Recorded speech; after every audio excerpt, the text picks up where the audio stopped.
Mesdames et messieurs, bonjour et bienvenue dans votre magazine L'Invité sur Télé 50. C'est le magazine de la rédaction qui reçoit pour ce numéro un confrère, Peter Tiani, directeur général de Perfect Télévision, mais également conseiller en communication du chairman Moïse Katumbi. Bonsoir et bienvenue. Vous n'êtes pas d'accord avec cette dernière présentation? Bonjour, bienvenue.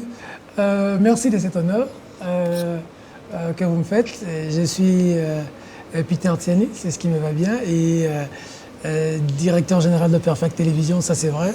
C'est vrai que je suis très proche du chairman Moïse Katumbi, c'est pas faux. Personnellement, je vous ai vu à la finale de la CAN, je vous ai vu à ses côtés avec beaucoup de gens qui accouraient. Il m'a invité, on était à Yaoundé, au Cameroun, on a suivi la finale de la CAN ensemble. C'est un honneur, j'ai dit un grand merci à Moïse Katumbi, me prendre à bord de son jet pour me faire parcourir l'Afrique. C'est quand même un honneur. Modestement, j'ai dit un grand merci parce que dans notre pays, on a un peu la difficulté de reconnaître le bien qu'on nous fait.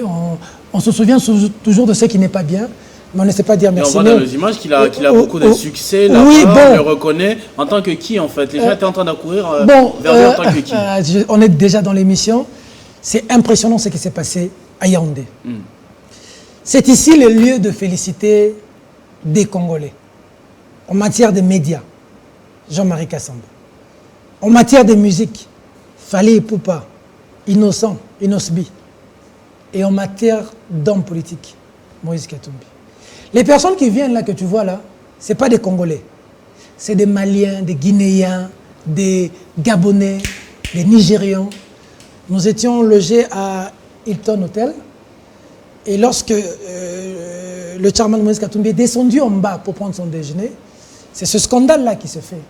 C'est du monde qui vient autour. Mais ils le reconnaissent en tant qu'homme politique ou bien président du tout-puissant Mazembe? Parce que vous savez qu'il y a des gens qui disent que si Moïse Katumbi était par exemple président de FECOFA ou bien ministre de sport, le sport de ce pays irait très loin vu ses contacts. Alors je suis très content parce que si déjà on reconnaît en vous une qualité de changer un domaine de la vie, alors vous pouvez changer beaucoup de domaines. Donc si déjà on peut reconnaître à Ochokoum la qualité d'être un bon directeur général de Télé 50. Parce que personne ne peut nier qu'il a touché le tout-puissant Mazembe, il l'a transformé en or. Mais vous parlez seulement du tout-puissant Mazembe, il faut aussi parler de Ferme Machamba, qui est aujourd'hui le plus grand en Afrique centrale.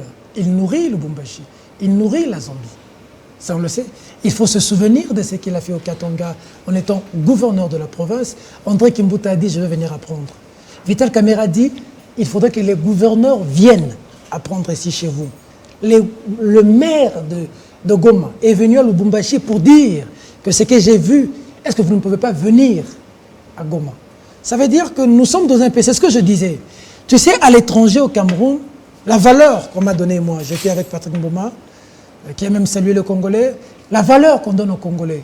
Il y a des endroits où j'arrivais, je disais que j'étais Congolais. Je dis Congolais, Brazza, Kinshasa. Il y a des gens même qui ne se retrouvaient pas. Et pour qu'ils se retrouvent, ils disaient, Fally, quand tu dis que c'est le pays de Fally Ipupa, Fally Ipupa, clin d'œil et félicitations. C'est quand tu dis le pays de Fally Ipupa, on dit, ah, Congo, RDC de Fally Ipupa. Il y a eu des endroits où on m'a reconnu pour Fally Ipupa. Ça m'a beaucoup touché.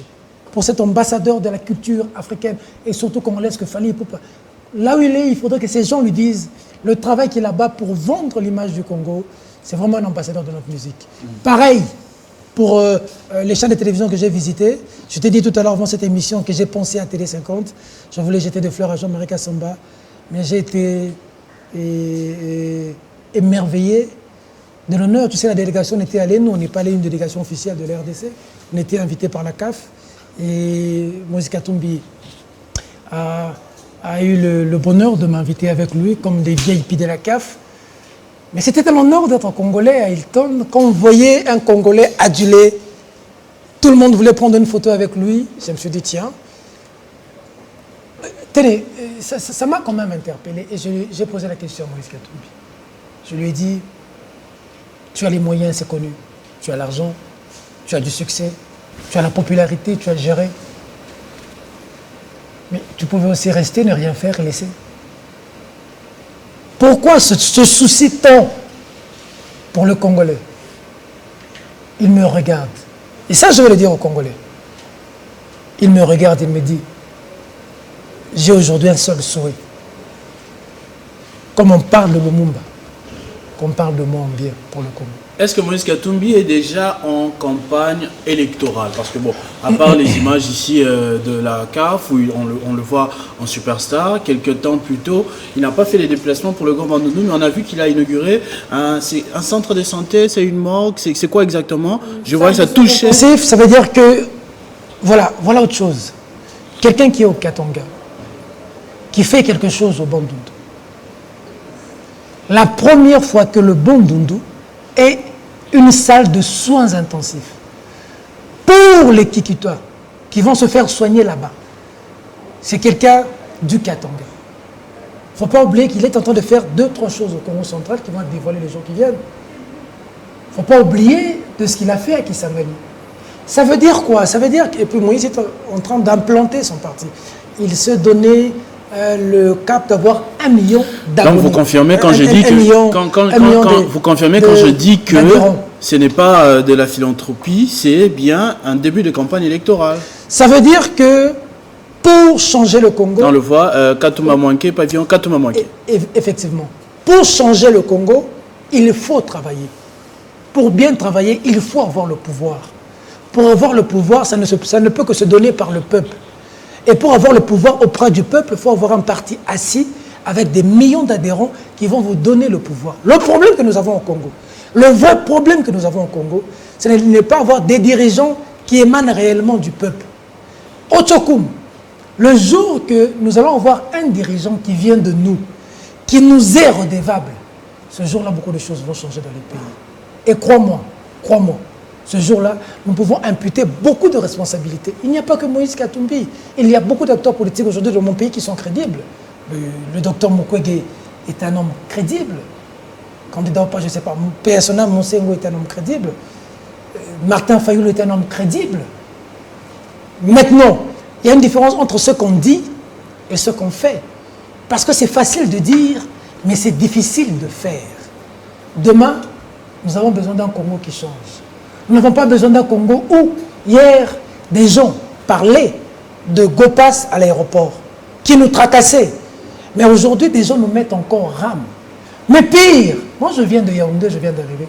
Tu sais, j'arrive à l'aéroport. J'ai mon test Covid du Congo. Un jour avant de venir, je fais le test au Cameroun, à Yaoundé. J'ai mes résultats. Je passe au Cameroun. On fait plusieurs escales. On était à Lagos, on était à Lomé. C'est validé à Lagos et à Lomé, à Abuja même encore. Mais j'arrive à Kinshasa, tu sais ce qui se passe? Quand je suis arrivé avant-hier, je dois payer 45 $. Dans mon pays, on refuse le test que j'ai fait au Cameroun, mais on refuse même le test que j'avais fait ici. On dit qu'il y a une nouvelle loi maintenant, si tu n'es pas vacciné, parce que moi je ne serai pas vacciné, j'en veux pas, il faut payer 45 $. Et puis, c'est quoi? C'était pour qu'on vérifie si tu as le corona ou pas. Mais vous prenez mes identités. Quand je vous paye 45 $, je passe. Vous me faites le test, mais je n'ai pas de résultats. Jusqu'aujourd'hui, ça fait des jours, je n'ai pas de résultats. Donc, ce n'est pas les résultats qui vous intéressent, c'est les 45 $ que vous allez encore ponctionner à l'aéroport. Tel que tu es là, si tu voyages aujourd'hui, tu vas, quand tu reviens, tu vas encore payer 45 $. Ayez pitié de nous. Ayez pitié de nous. Et moi, je dis à Salomon Escadela, l'œil de Moïse Katumbi, les oreilles de Moïse Katumbi. Si demain, Moïse Katumbi a la chance, le peuple lui fait confiance de diriger ce pays. S'il se comporte comme Félix Tshisekedi, comme Joseph Kabila, comme le prédécesseur, la population va se comporter de la même manière. Ce n'est pas l'individu Moïse, ce n'est pas l'individu Fayulu, ce n'est pas l'individu Mukwege, c'est nos vies, notre avenir, l'avenir de nos enfants. En parlant d'un Moïse Katumbi, président de la République, il faudrait passer d'abord par les élections. Comme la thématique l'indique, il y a en ce moment une contradiction entre la CENI et le ministère des Finances. Ça a été révélé depuis ce lundi, en ce début de semaine. En tout cas, Peter Tiani, de votre côté, en tant qu'analyste proche de pratiquement toutes les sources, dites-nous, comment appréhendez-vous la situation? Pensez-vous qu'il y aura élection en 2023 vraiment ou pas? Je vais déjà dire, j'ai suivi M. Kadima. J'aurais bien voulu être en face de vous, M. Kadima, ce jour-là, pour que je vous pose des questions. Si vous voyez M. Kadima, dites-lui que Peter demande une émission. J'ai des questions à vous poser. Monsieur le Président de la République, avec moi, l'interview existe et c'est même en train d'être partagé dans les réseaux sociaux. Vous avez dit ce qui élection zaté, Kabila P a zaté. Monsieur le Président de la République, que personne ne vous fasse commettre l'erreur qu'ils ont fait commettre à Joseph Kabila, qui se retrouve aujourd'hui seul, et beaucoup ont traversé aujourd'hui qui sont avec vous. Ils traverseront encore. Le cycle et le pacte républicain conclu à Sun City ne peut pas se rompre. Surtout pas avec le fils d'Etienne Tshisekedi, qui a payé de sa vie. En 2023, il faut qu'il y ait élection. Monsieur le Président, il faut qu'il y ait élection et des bonnes élections. On ne peut pas hier critiquer et aujourd'hui faire les mêmes choses qu'on a critiquées hier. Parce que devoir de mémoire a repris. Vous verrez dans devoir de mémoire certaines interventions. Hier, vous vous rendrez compte que ce serait suicidaire même pour les régimes de faire cette proposition au chef de l'État. Le président de la République, en 2023, s'il n'y a pas élection, sera plus fragile qu'aujourd'hui. Il ne peut pas accepter une chose comme ça. Jamais. Il doit organiser les élections. Il doit faire pression à la CENI. Déjà la CENI, pour les besoins techniques, je ne sais pas moi quoi, ils n'ont pas fait des rapports. Ils ont demandé de l'argent pour les véhicules. Et j'apprends maintenant que Kadima, à peine, Kadima, à peine, Kaka Sikoyo. Nicolas Kazadi a lobby qui est sur facturation 30-40%. Bon, il y a mis tout. Des véhicules. Kadima, à peine Kadima. L'argent des véhicules, convoi, je ne sais pas moi quoi. Je sais pas, moi je pensais que c'était l'argent pour des kits, pour des machines, on ira à machine ou pas, pour des urnes. L'argent d'abord c'est pour des véhicules. Mais on dit que c'était surfacturé de 30 à 40%. Ça c'est le ministre qui éclabousse le président de la CENI. Vous vous rendez compte à ce niveau? Maintenant là, entre parenthèses, c'est un ministre UDPS, ce qui prouve quand même qu'il y a une volonté de clarté de l'autre côté. C'est un ministre de la République. Qui est dans le gouvernement, quota UDPS, comme Moïse Katumbi aussi a son quota dans le gouvernement. Si quelqu'un de Moïse Katumbi, Chérubin Okende, Christian Mwando, l'autre de l'enseignement, fait quelque chose de mal, mais je veux frapper sérieusement. Je dis sérieusement. Il y va de la vie de la nation. Ce n'est pas les têtes des gens qui nous intéressent. Ce que Nicolas Kazadi a fait, moi je le félicite. Ce n'est pas les têtes des gens. Quand je parle de Moïse Katumbi, moi Peter Tienne, quand je te parle de Martin Fayoulou, moi Peter Tienne, c'est des gens que j'ai pratiqués. Moi j'ai pratiqué Vital Kamerhe. C'est des gens, tu sais que je l'ai pratiqué. Monseigneur Moussengo. Qu'est-ce que vous entendez par pratiquer? J'ai été proche avec eux. Ok. Moi je peux te parler des Américains Samba. Je le connais, c'est mon grand frère. Je le connais. Depuis qu'il était sur le boulevard, en face de Bruxelles Airlines. Je le connais. C'est quelqu'un avec qui on a parlé. Jean-Marie me disait, moi j'étais à BRT Afrique, un directeur de programme en 2008, avant de lancer la chaîne télé cinquantenaire. Et maintenant la télé cinquantenaire, avec ma télé cinquantenaire. La télévision. La chaîne télé cinquantenaire. Hein? Jean-Marie me disait, le jour que tu m'entendras l'ancienne télévision au Congo, je vais révolutionner les médias. Nous sommes en 2008. Je crois qu'il a lancé la télévision en 2010. Il a révolutionné réellement les médias aujourd'hui. Télé 50 en termes de qualité, je peux te dire, excuse-moi, moi j'ai une chaîne de télévision. Télé 50, rien à dire. Tu vois un peu? C'est ça le problème. Monsieur Kadima, qui est en train de me suivre maintenant, il ne peut pas se comporter en monomaniaque. Il doit savoir. Hier, on a critiqué Nanga. Hier, on a critiqué Malou Malou. Lui est là aujourd'hui. Il y va de l'image de la République, de la démocratie. Il est éclaboussé par qui? Par Nicolas Kazadi. Celui qui s'occupe des finances. Qui dit déjà qu'il a surfacturé les documents pour prendre des véhicules. Un mauvais départ. Si pour les véhicules de la CENI, Kadima commence déjà à tricher. Pour les véhicules, il commence déjà à tricher. Pour les véhicules, à combien plus votre raison pour les résultats? Est-il crédible?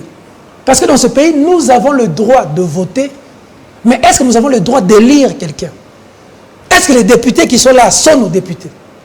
Est-ce que les gens que nous avons votés sont les gens qui sont là? Est-ce que le président que nous avons voté massivement, celui qui est là, c'est des questions qu'on se pose. Il faudrait qu'on arrive à un moment dans ce pays à avoir cette question de redevabilité. Ce n'est pas des gens qui se mettent dans un coin qui commencent à décider tel est député, tel n'est pas député, tel est député, on biffe le nom de tel, on biffe. C'est ce qui s'est fait dans ce pays. On a vu le PPRD attaquer le PPRD, le MLC attaquer le MLC. On a parlé des députés nommés, gommés et tout ça. Nous avons besoin de vraies élections. Ces élections sous Félix Tshisekedi. Félix Tshisekedi pourra entrer à jamais dans l'histoire. Tu sais comment? Le Congolais peuvent oublier tout ce que Félix Tshisekedi a fait. Si Félix Tshisekedi organise de bonnes élections, le vainqueur est proclamé. Si c'est Félix Tshisekedi, garde le flambeau. Parce qu'il n'est pas exclu, il est candidat, il va compétiter. Voilà. En 2023. Donc s'il peut, tout comme il peut eh bien, gagner les élections, gagner des bonnes élections. Des bonnes élections. Mais il a une gestion, il va avoir un bilan, il va avoir un discours. S'il arrive à convaincre la masse, il est voté. Nous savons déjà dans ce pays qui est élu, qui n'est pas élu. On le sait. Donc on saura qu'à en tout cas, Tomatato Kita, Eza Fachi. Il reste, le Congolais vont applaudir. Si ce n'est pas Félix Tshisekedi, c'est Martin Fayulu. Vous voyez un passage civilisé de flambeau. Félix Tshisekedi reconnaît sa défaite. Comme Joseph Kabila l'a fait.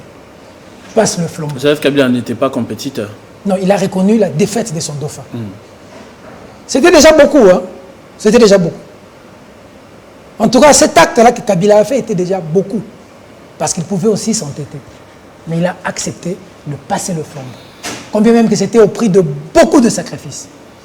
Il ne faudrait pas qu'il y ait des Rossi Mukende, des Thérèse Kapangala sous Félix Tshisekedi. Mais il y a également une interview que vous avez réalisée qui a attiré notre attention. La semaine qui vient de se terminer, il y a également eu une polémique. C'est avec le gendarme, c'est comme ça qu'on l'appelle, de la République, Jules Alinguete, qui a découvert quelques malversations et s'est retrouvé bloqué quelque part dans l'administration. C'est vous qui l'aviez interviewé. On va prendre cet extrait et revenir reprendre des questions avec vous.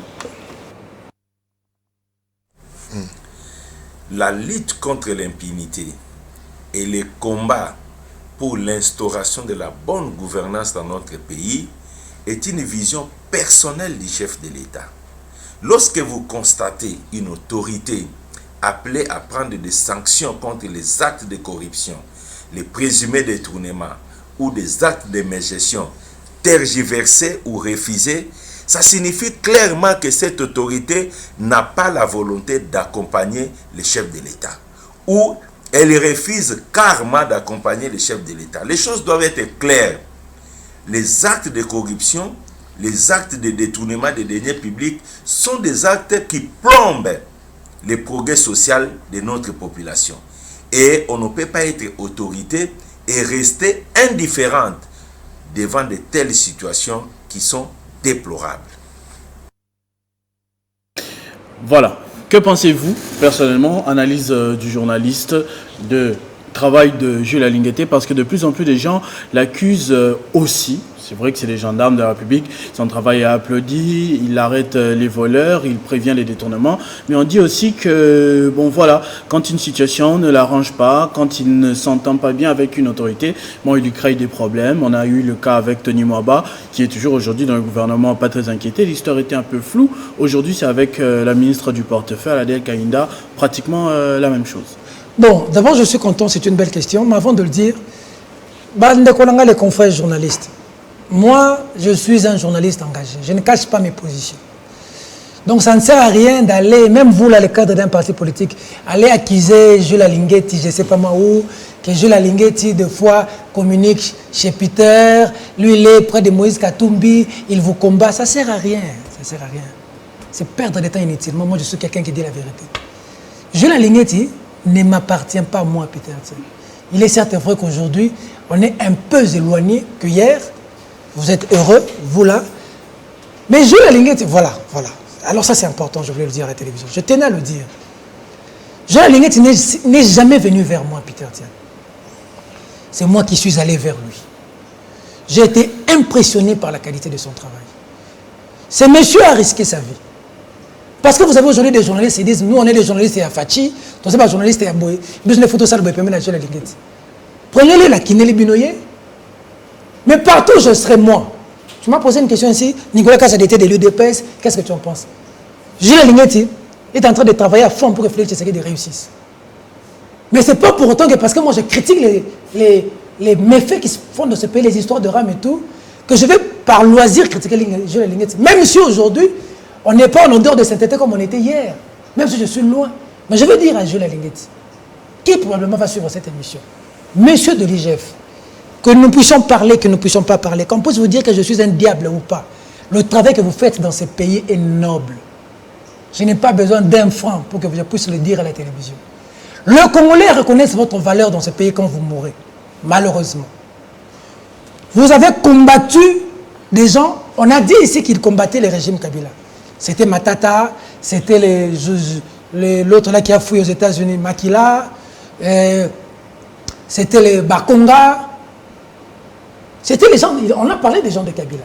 Mais aujourd'hui, regarde, 6 ministres traqués, 6 de l'Union sacrée, traqués. Revenons-en à cette guerre avec portefeuille. Moi, j'ai des informations. Tant qu'on a un peu en bonne relation avec l'IGF, on a accentué l'information en cas. Mais moi, je parlais avec le syndicat SCTP.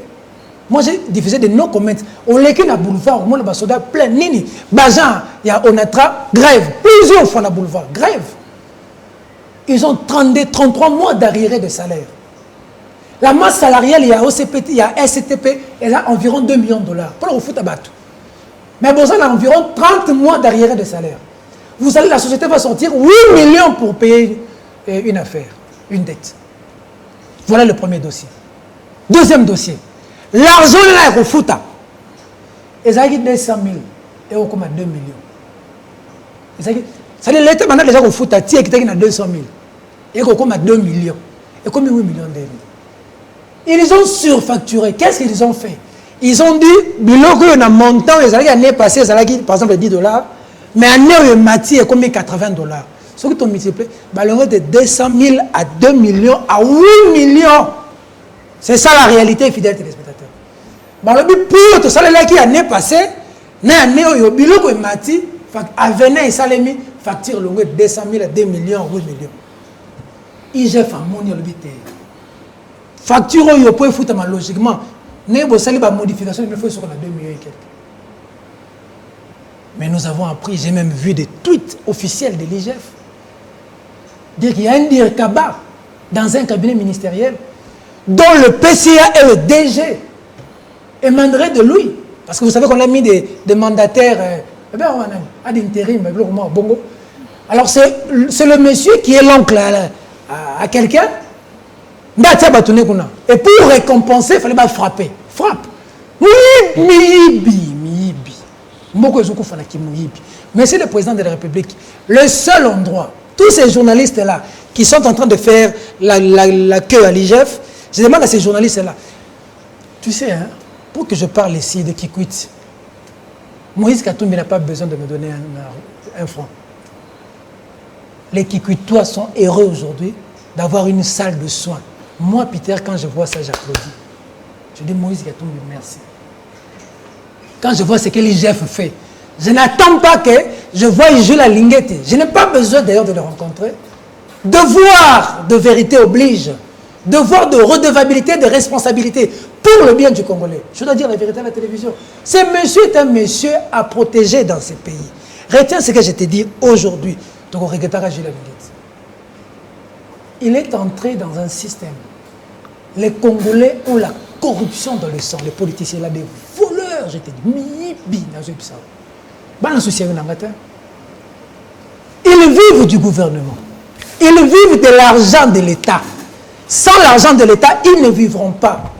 C'est un mode de vie pour eux. Vous avez dit tout à l'heure que vous avez pratiqué l'UDPS. Il y a quelqu'un, je vais chuter. Oui. Il y a quelqu'un qui est venu avec le soutien du chef de l'État. Parce qu'il faut le dire, Jules Lingeti est le soutien du chef de l'État. Pour traquer ces gens. Pour sortir tous ces voleurs. Il vient de dénicher la santé, papa. Le programme de santé, plus de 300 millions de dollars. Mais Au moins, pour nous, santé, on a open, j'ai la ligne de quand même. Parce que le ministre de la Santé, pourquoi la santé, responsable de la notion. Bon, j'ai la ligne de ABC Bandeko. Bon, l'État. On le temps Tony Mouaba. Ils ont 16 millions. Bon, on a, écoute, on a poche, j'ai la ligne de on n'a pas l'État. La banque. 16 millions de dollars, bon, on fout à beaucoup de banques. Le malheur de la ligne, c'est de dire, faites la liste de ces gens, faites-leur des numéros de compte bancaire, transférez-leur l'argent. C'est fini. Le ministre s'est agité dans tous les sens. Le ministre Banda Kota Tirelo, le ministre maître Mayele, metteur gaz, dans la vie, il faut toujours être du côté de la vérité. Il faut défendre les valeurs. Nous laisserons ce pays à quel genre d'enfant? À quel avenir? Nous devons traquer les voleurs. J'appelle les Congolais. J'appelle les Congolais. Et c'est important, merci de l'opportunité que tu m'accordes. Journaliste, homme mépris de bonne foi, de soutenir l'IGF. Je le dis à la télévision aujourd'hui.